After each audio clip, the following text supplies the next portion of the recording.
ओम श्री गणेशाय नमः। श्री शिव महापुराण विद्वेश्वर संहिता 7वां अध्याय। इस अध्याय में हम जानेंगे भगवान शंकर का ब्रह्मा और विष्णु के युद्ध में अग्नि स्तंभ रूप में प्राकट्य, स्तंभ के आदि और अंत की जानकारी के लिए दोनों का प्रस्थान। शिवजी बोले, हे पुत्रों, आप कुशल तो हैं, मेरे अनुशासन में जगत तथा देवश्रेष्ठ अपने अपने कार्यों में लगे तो हैं। हे देवताओं, ब्रह्मा और विष्णु के बीच होने वाले युद्ध का वृत्तांत तो मुझे पहले से ही ज्ञात था। आप लोगों ने यहाँ आने का परिश्रम करके उसे पुनः बताया है। हे सनत कुमार, उमापति शंकर ने इस प्रकार मुस्कुराते हुए मधुर वाणी में उन देवगणों को संतुष्ट किया। इसके बाद महादेव जी ने ब्रह्मा और विष्णु की युद्ध स्थली में जाने के लिए अपने सैकड़ों गणों को वहीं सभा में आज्ञा दी।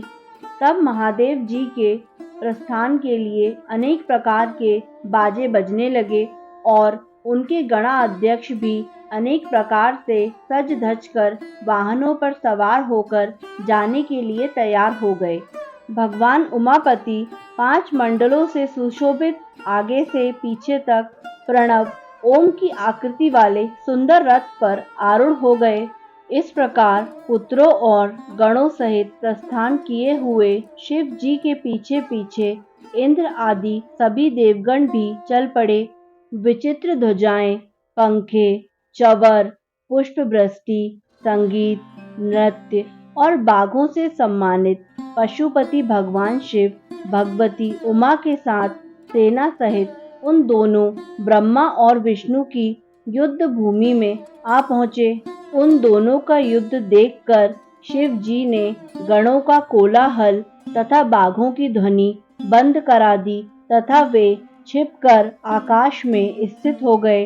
उधर शूरवीर ब्रह्मा और विष्णु एक दूसरे को मारने की इच्छा से माहेश्वरास्त्र और पाशुपतास्त्र का परस्पर संधान कर रहे थे। ब्रह्मा और विष्णु के अस्त्रों की ज्वाला से तीनों लोक जलने लगे। निराकार भगवान शंकर इस अकाल प्रलय को आया देखकर एक भयंकर विशाल अग्नि स्तंभ के रूप में उन दोनों के बीच प्रकट हो गए।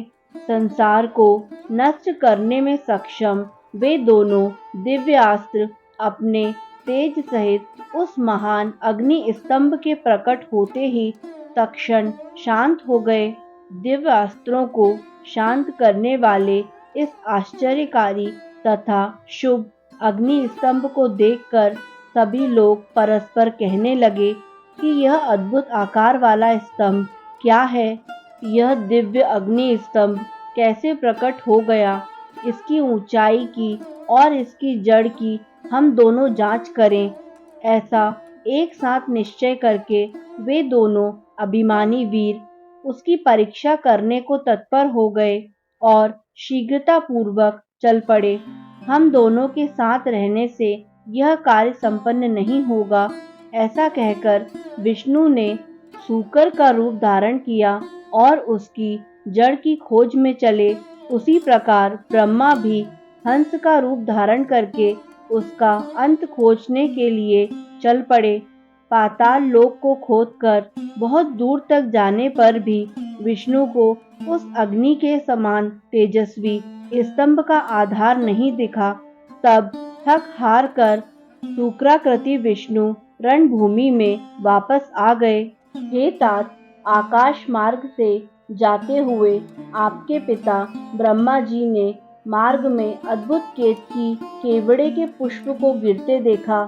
अनेक वर्षों से गिरते रहने पर भी वह ताजा और अति सुगंधित था। ब्रह्मा और विष्णु के इस विग्रहपूर्ण कृत्य को देखकर भगवान परमेश्वर हंस पड़े, जिससे कंपन के कारण उनका मस्तक हिला और वह श्रेष्ठ केतकी पुष्प उन दोनों के ऊपर कृपा करने के लिए गिरा। ब्रह्मा जी ने उससे पूछा, हे पुष्पराज, तुम्हें किसने धारण कर रखा था और तुम क्यों गिर रहे हो? केतकी ने उत्तर दिया, इस पुरातन और अप्रमेय स्तंभ के बीच से मैं बहुत समय से गिर रहा हूँ, फिर भी इसके आदि को नहीं देख सका। अतः आप भी इस स्तंभ का अंत देखने की आशा छोड़ दें। ब्रह्मा जी ने कहा, मैं तो हंस का रूप लेकर इसका अंत देखने के लिए यहाँ आया हूँ।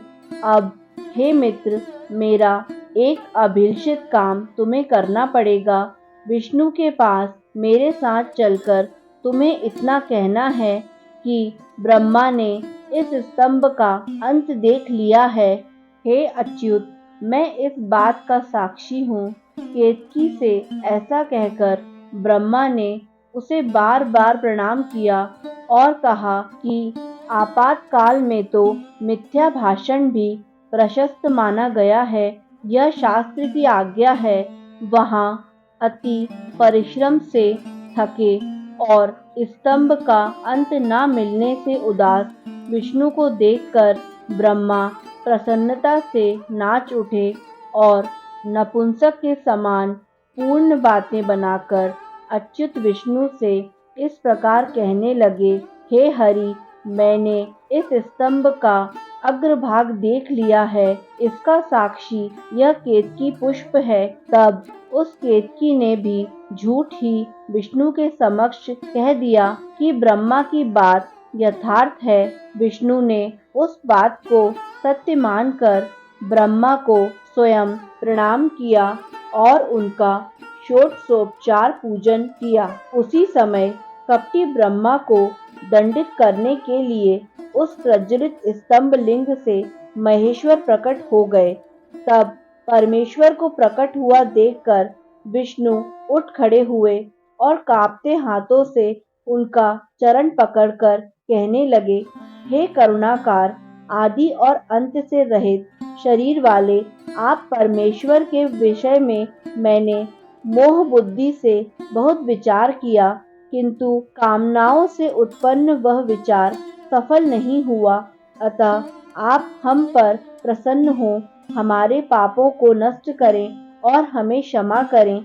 यह सब आपकी लीला से ही हुआ है। ईश्वर बोले, हे वत्स, मैं तुम पर प्रसन्न हूँ, क्योंकि श्रेष्ठता की कामना होने पर भी तुमने सत्य वचन का पालन किया, इसलिए लोगों में तुम मेरे समान ही प्रतिष्ठा और सत्कार प्राप्त करोगे। हे हरि, अब से आपकी पृथक मूर्ति बनाकर पुण्य क्षेत्रों में प्रतिष्ठित की जाएगी और उसका उत्सव पूर्वक पूजन होगा। इस प्रकार परमेश्वर ने विष्णु की सत्य निष्ठा से प्रसन्न होकर देवताओं के सामने उन्हें अपनी समानता प्रदान की थी। इस प्रकार श्री शिव महापुराण के अंतर्गत प्रथम विद्वेश्वर संहिता में अग्नि स्तंभ के प्राकट्य का वर्णन नामक 7वां अध्याय पूर्ण हुआ। दोस्तों, आगे आने वाले अध्यायों को सुनने के लिए हमारे चैनल आध्यात्मिक कथाओं को लाइक करें, सब्सक्राइब करें एवं बेल आइकन पर प्रेस करें ताकि आगे आने वाले सभी अध्यायों की जानकारी आपको निरंतर मिलती रहे। धन्यवाद।